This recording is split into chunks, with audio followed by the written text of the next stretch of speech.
2025 was the year AI stopped being a science project and became infrastructure. Reasoning models replaced chatbots. Agents moved from helpers to operators. AI left the lab and entered factories, offices, and national policy.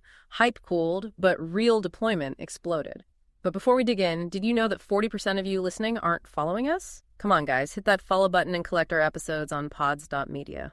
Thanks, mates. Today, we are taking a deep dive into the source material that defines the 10 biggest, most consequential moves of that pivotal year. And this wasn't about vaporware or, theoretical breakthroughs. This was the foundational, measurable shift from academic exploration to actual enterprise deployment and national strategy. Our mission today is to unpack how AI finally started paying its way in the real world. It was a brutal inflection point, but a necessary one. The core shift was economic and operational. It really was. Enterprises finally stood up and demanded measurable return on investment, ROI, on all their AI spend.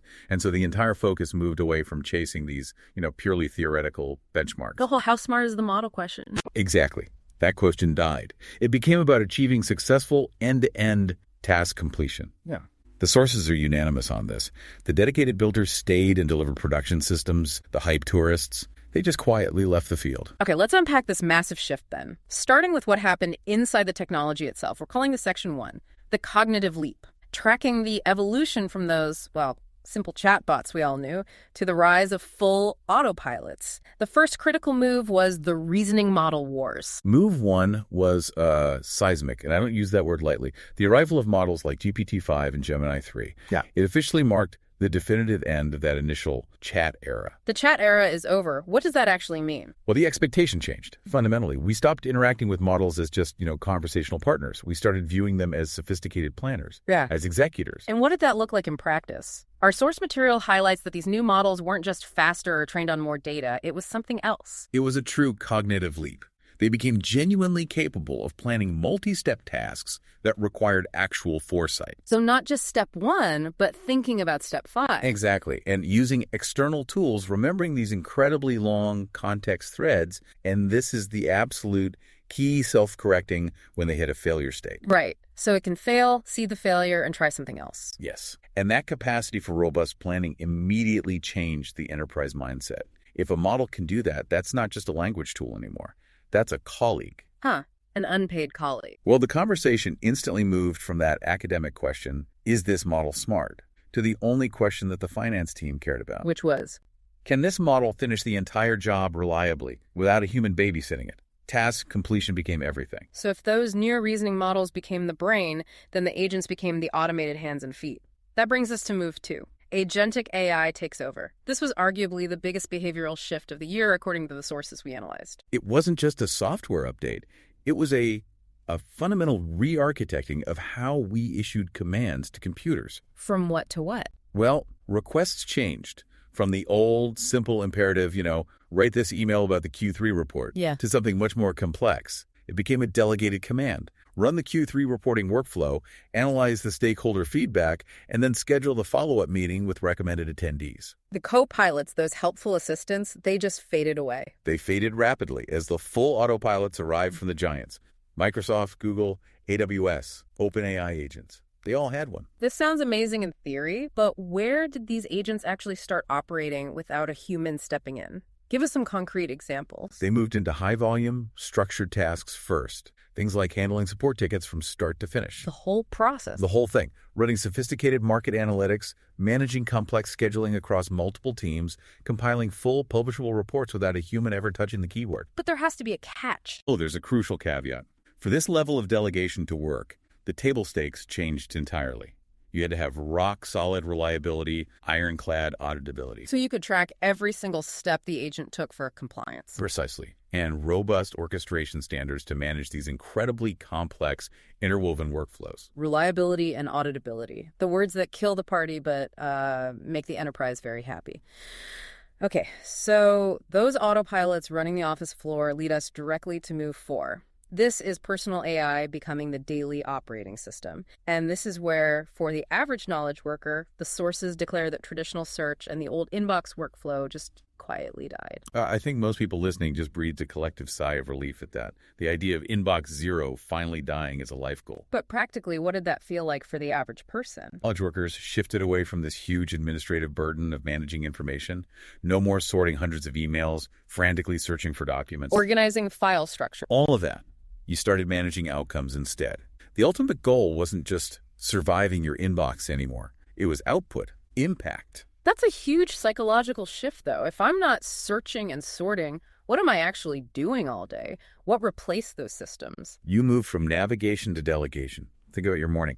Instead of opening an inbox full of requests, you received Pulse-style briefings from your AI. A summary. A concise, context-aware summary of the 3 things that absolutely require your decision today. And you stop searching because of persistent memory systems that remember everything you've ever done or seen or interacted with. The assistants became context-aware. They knew what you needed before you asked. And this was a clear strategic shift by Google, Microsoft, Meta. Absolutely. To force users to delegate entire tasks and problems to the AI, rather than manually navigating the information jungle they had created in the first place. Okay, that covers the cognitive revolution. Now we have to talk about the physical and, frankly, the geopolitical constraints that governed all of this. Which brings us to Section 2, the infrastructure battleground. This is where the dollars, the power, and national policy meet silicon. And this section really reveals just how high the stakes got in 2025. Move 5, the hardware and infrastructure arms race, wasn't just about selling more chips. Compute became recognized officially as a core national strategy. The source material cites Project Stargate as the undeniable signal here. Explain what that was, because it wasn't just some corporate initiative. No, Project Stargate was this massive national initiative to secure domestic compute clusters dedicated solely to AI development and deployment. It signaled that AI infrastructure is strategic. It's not optional. Policymakers started treating it with the same gravity as, say, energy grids or national defense. The ability to train these models became a function of state power. But wait, if compute is now a national security issue, and we all know NVIDIA dominated the market, what did this arms race actually look like? Well, NVIDIA kept its lead, but the field got really contested. We saw the rise of TPUs, the tensor processing units, Google's custom silicon, which were designed just for their AI workloads. Challenging the general-purpose GPU. Exactly. And we also saw a huge investment in custom silicon from startups and, crucially, the rise of sovereign chips, nations building their own supply chains. And then, energy constraints. Electricity and cooling forced a pivot to efficiency-first design. Suddenly, bigger models mattered less than models that were cheaper, faster, and scalable enough to run without melting the national power grid. And speaking of efficiency and cost, that brings us to Move 6, China's cost revolution. This exposed a fundamental strategic blind spot for the West. DeepSeek and initiatives it just changed the whole conversation. It's fascinating because the difference was in operational focus. The sources gave specific data points. We're talking comparable models being trained at cost 50% to 70% lower than in Western labs. 50 to 70%. How? Well, while the West was chasing theoretical benchmarks, the highest score on a test China was laser-focused on total cost of ownership, TCO, for massive scale operations. But hold on, if TCO became everything, wouldn't that incentivize cutting corners on quality or safety? It definitely raised that concern, for sure.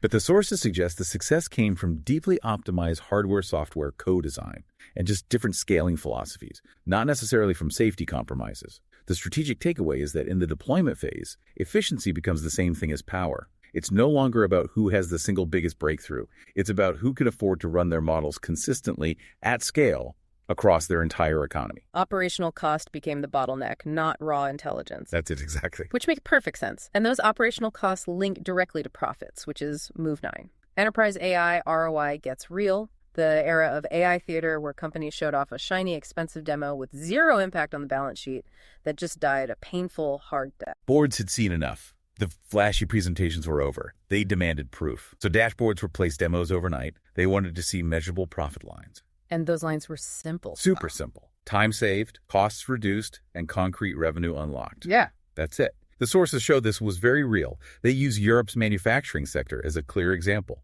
It confirmed its $56 billion trajectory. Manufacturing specifically. Why was that the key example? Because manufacturing relies on incredibly precise, high-volume processes, and it has a very high total cost of operations. So the wins are huge. That $56 billion trajectory wasn't just revenue, it was verifiable cost reduction, predictive maintenance, optimized production schedules. It was tangible. I see.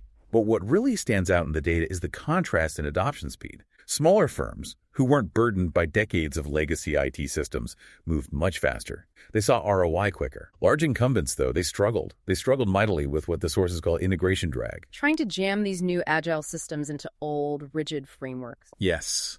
It proved that just having the capital wasn't enough. You needed organizational agility to actually cash in on the AI promise. That structural reality leads us right into Section 3, governing the new reality. This is where the world had to manage this explosion.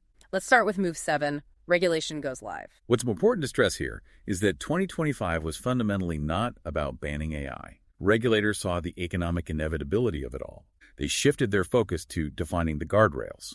How do we ship this stuff safely and securely? And the EU AI Act was a big part of that. It wasn't just abstract policy anymore. It moved into active enforcement, which set a global precedent for classifying risk. And it wasn't just the EU. In the US, states started passing very targeted, specific laws. Yes, around liability for autonomous systems, mandatory disclosure for chatbots, data handling requirements. Which must have had a huge effect on engineering teams. An immediate and profound effect. Compliance moved out of these abstract legal policy decks and directly into engineering backlogs. If you wanted to deploy a model that touched customer data or critical infrastructure, you had to build governance and audit trails directly into the code itself. So governance wasn't an afterthought anymore. It was a deployment requirement, period. And that governance was absolutely necessary because AI also started leaving the cloud and entering the factory floor. The streets. Move 8, AI hits the physical world. This is where the source material says, and I love this quote, bits met atoms, quietly and permanently. It's a great line. Robotics finally moved beyond those slick stage demo videos. We saw significant factory pilots with full-scale humanoid robots. Optimus, Figure, Boston Dynamics systems. And these weren't just science experiments. No, they were integrated into assembly lines. And maybe more visibly, robotaxis scaled fast enough to become a normalized, if sometimes controversial, transportation option in major cities. AI mobility became a routine part of city life. And what about the less glamorous deployments? The ones that maybe had a bigger economic impact? Inspection and predictive maintenance. That's where the real money was. AI-driven systems, assessing equipment health, monitoring the structural integrity of a bridge, preventing expensive failures. That became standard operating procedure.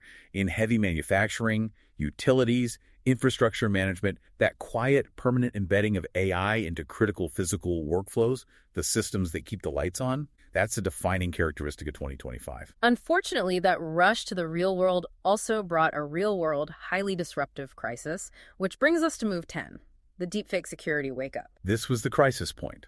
This is what hit people's wallets and their fundamental sense of trust. The convergence of highly realistic voice cloning, credential leaks, and high-quality synthetic video triggered a global phishing crisis. Which eroded confidence in all digital communication. Completely. Finance and identity management immediately became ground zero for these trust issues. You just couldn't trust the voice on the phone or even the face in a video meeting anymore. So what was the immediate corporate response to that, to this total erosion of digital trust? It kicked off an urgent, high-stakes race to deploy counter-technologies. Companies just scrambled, pouring capital into implementing proof of personhood systems, deploying advanced biometrics for multi-factor authentication. And building AI to fight AI. Exactly. Building AI-native detection systems designed to spot synthetic manipulation instantly. It confirmed that the fundamental fabric of the internet, just the basic ability to verify identity, desperately needed new guardrails, and fast. So we've synthesized reasoning models, national compute strategy, organizational agility, and a global security crisis. What does this all mean when we put these 10 massive shifts together? The overall conclusion is pretty stark and simple. 2025 was the year the industry poured concrete. The core infrastructure, both digital and regulatory, and the rules of the economic game were set. They were established. Success is now undeniably defined by that intersection of regulation, robust infrastructure, and measurable, demonstrable ROI. The focus has shifted definitively away from chasing theoretical novelty and squarely into industrial-scale, disciplined deployment. The core takeaway from the source material is powerful. The winners in 2026 will not be the loudest announcers making these hyperbolic theoretical claims. They will be the quiet operators, the engineering teams deploying governed, efficient, and scalable AI at operational depth. It's all about disciplined execution now. Which raises an important question for you, the listener, to consider as you look forward. If the future of AI success relies so heavily on being governed, efficient, and scalable, all things that demand corporate and governmental discipline, does that mean the era of the wild, breakthrough, move fast and break things research lab is functionally over? Or does disruption simply move underground, becoming hyper-efficient and hidden? And what's the next foundational layer that those quiet operators will begin pouring? That's a powerful point. Is the wild research era over? Something to consider as we move into 2026. We've covered everything from GPT-5 to Project Stargate and the global phishing crisis in this deep dive.